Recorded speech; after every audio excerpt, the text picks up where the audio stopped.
Activity ratios. Question 4. An analyst observes a significant increase in a company's days of sales outstanding, DSO. Which of the following is the most likely explanation for this trend? A. The company tightened its credit policy, requiring net payment within 15 days instead of 30 days. B. The company adopted a new accounting policy that accelerated the recognition of revenue. C. The company implemented a new system that inadvertently extended payment terms for several major customers. Correct answer, C. An increase in receivables as a percentage of assets, which would directly increase DSO, can happen if the company has eased up on its credit checks, made its collection process less strict, or started recognizing revenue more quickly. If your receivables are increasing faster than your revenue, it might suggest some operational hiccups, like not being as strict with credit or using a more lenient approach to recognizing revenue. For instance, if you rolled out a new system that unintentionally stretched payment terms, it's a clear sign that you might have relaxed your procedures or lowered your credit standards. A. Incorrect. Tighter credit standards, like shortening payment terms, decrease DSO. B. Incorrect. Accelerating recognition impacts revenue and receivables, affecting the receivables turnover ratio and DSO. Option C provides a more direct explanation for a significant DSO increase.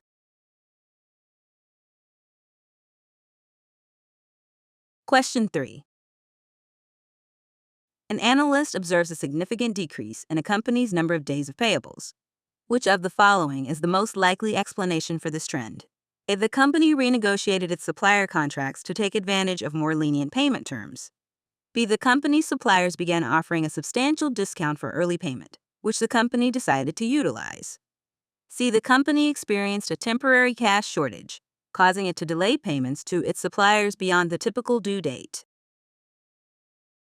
Correct answer, B.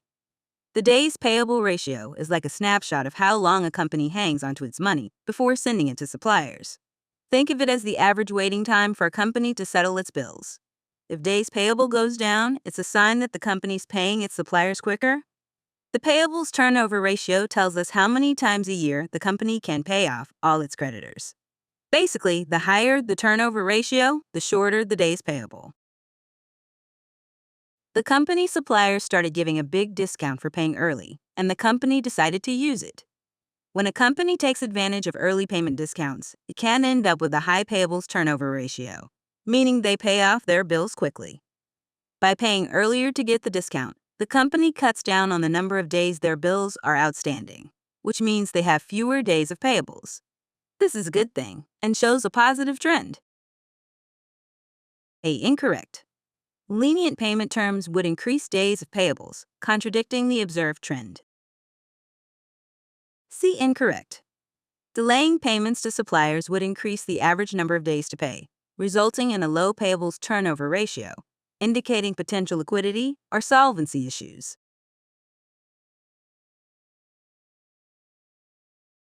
Question 2. Apex Manufacturing had a payables turnover of 6.0 times approximately 60.8 days last year. To better align with supplier terms, management aims to lower the turnover to 5.0 times approximately 73 days next year. Total purchases were $120 million last year and are forecasted to be $150 million next year. The change in the average trade payables balance required to meet this goal is closest to A. An increase of $6.0 million. B. An increase of $10.0 million. C. A decrease of $6.0 million.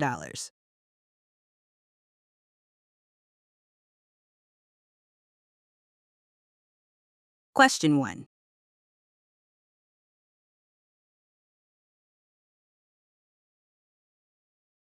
Comparing Year 5 with Year 1, which of the following best describes a reasonable conclusion about the company's efficiency? Efficiency improved is indicated by an increase in the current ratio from 0.65 to 0.72.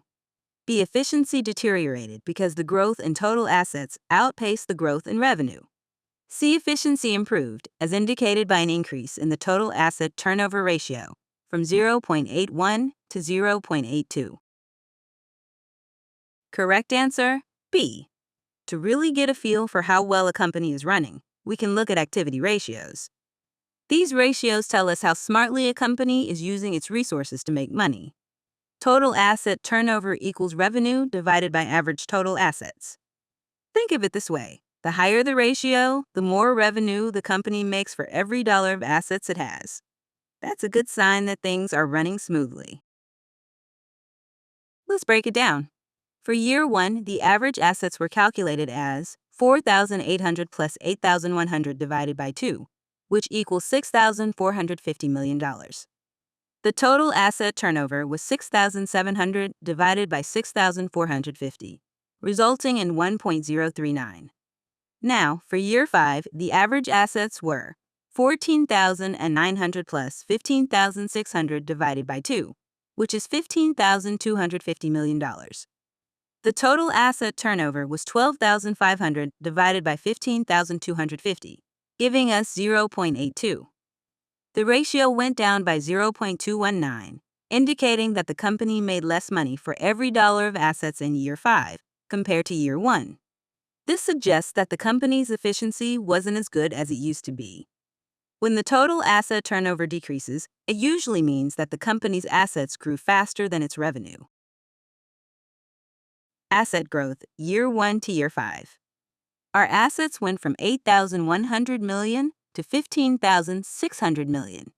Percentage increase, 15,600 divided by 8,100 minus 1 equals 92.6%. Revenue growth, year 1 to year 5. Our revenue climbed from 6,700 million to 12,500 million. Percentage increase, 12,500 divided by 6,700 minus 1 equals 86.6%. Even though our assets grew by 92.6%, our revenue only grew by 86.6%. This means our asset turnover ratio went down, which isn't great news for our efficiency.